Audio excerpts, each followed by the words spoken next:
Muihin aiheisiin. Hymylehden toimittaja sekä entinen päätoimittaja saivat tänään Helsingin käräjäoikeudessa syytteen älykkäiden yhdistyksen Mensan jäsenluettelon julkaisemisesta. Syyttäjä vaatii toimittajille rangaistusta yksityiselämää loukkaavasta tiedon levittämisestä.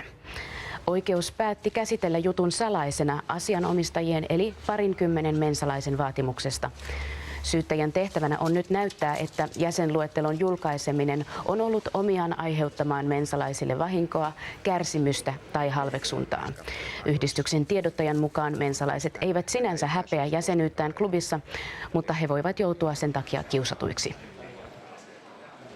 Se saattaa herättää toisessa kateutta. Esimies saattaa tuntea henkilön uhkaksi ja uhkaavaksi, jolloin saatetaan alkaa savustamaan työntekijää ulos.